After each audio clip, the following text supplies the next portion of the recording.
सहरा साहबा, क्या चल रहा है? सिंध की सूरत क्या है? सुना है कि सिंध पूरा बंद होने जा रहा है। आपको जी जी जी।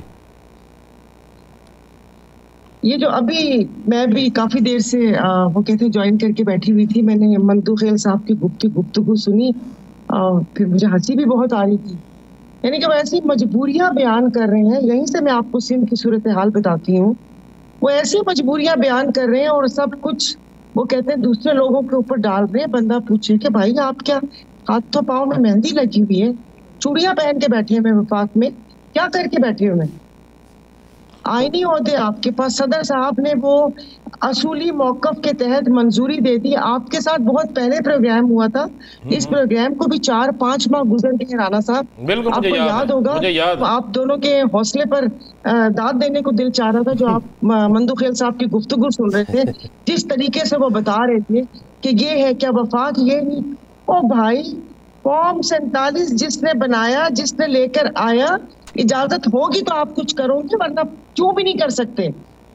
और उसके ऊपर से वो कहते हैं ना कि ये जो करारदाद पेश करें, और वो भी मतलब वो पीटीआई पे डाल दिया कि वो अपोजिशन जमाते हैं, वो वोट ऑफ नो कॉन्फिडेंस और वो उसको मुहर। तो ये क्या कर रहे हैं?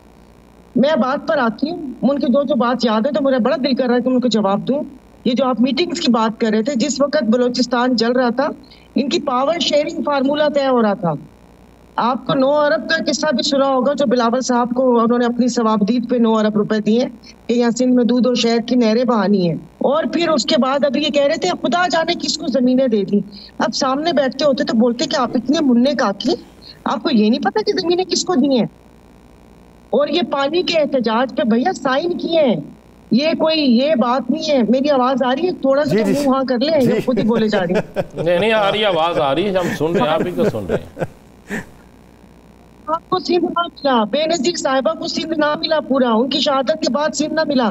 2018 में इन्होंने ऐसी दूध और शहद की नहरें बहाई जो 2024 में पूरा सिंध प्लेट में रख के इनको दे दिया। अब तो आपको समझ आ गई होगी कि इसके पीछे कहानी क्या थी। नहीं, अब आप क्या समझती हैं कि पाकिस्तान पीपल्स पार्टी के पास ऑप्शन क्या है? ऑप्शन क्या है? अगर अपने आप को सिंध धरती के सपूत कहते हैं, सिंध कार्ड खेलते हैं, सिंध की आवाम के बकौल इनके 100 कॉल वोट लेकर असेंबली में पहुंचे हुए, तो बेटा करना आपने है। आप इस हुकूमत को धमकी, देखिए आप धमकी उसको देते हैं कि आपके दिल में थोड़ी उम्मीद होती है कि शायद ये काम हो जाए। सीधा सीधा अभी जो ये इतनी तकलीफें गिनवा दी इन्होंने, और आपने भी गिनवा दी कि वो सड़क बंद है, ये वो सड़क, कल को ट्रेन सर्विस भी बंद होगी, कल को ये काफिला वहां पर चोलिस्तान की तरफ भी पहुंचेगा, ताकि हम देखें तो सही कि हमें दफनाने की तैयारी कहाँ पर हो रही है, हमारा मकबरा कहाँ बन रहा है, कहाँ पर वो हो रहा है। यहाँ हमारी जमीनें बंजर हैं। राणा साहब, मैं सुबह आपको मैं गाँव में हूँ, मैं आपको वीडियो सेंड करूंगी कि अभी हमारी फुट्टी का जो पौधा है वो कम से कम इतना हो जाना चाहिए था, लेकिन पानी नहीं है, पूरी जमीनें बंजर हैं। इनकी कहानियां खत्म नहीं हो रही। आईनी ओहदों के साथ ये चिपके हुए, लात मारे ना उन आईनी ओहदों को। क्या ओहदे हैं? 2 गवर्नर, एक सेनेट चेयरमैन, एक डिप्टी चेयरमैन, एक सदर। नहीं, बिलावल साहब ने आईनी ओहदों का नहीं, उन्होंने वजारतों को लात मारने की बात की थी। इसकी वजारतें इनकी बात वहां पर है कहाँ? किसको लात मारनी है? वजारतें तो नहीं है इनके पास। इनके पास तो बस फिर उसी चीज को लात मारनी थी जो है नहीं। जी मैंने कहा उसी चीज को ही फिर लात मारनी थी जो है ही नहीं। हाँ जी, वही ना। तो अब ये कहानियां बना रहे कि वो सुने। ओ भाई, जिसने सुनना है ना वो नहीं सुन रहे। उधर अपना निशाना सीधा रखें। निशाना सीधा है नहीं, राइट लेफ्ट में बंदूक पकड़ी हुई है।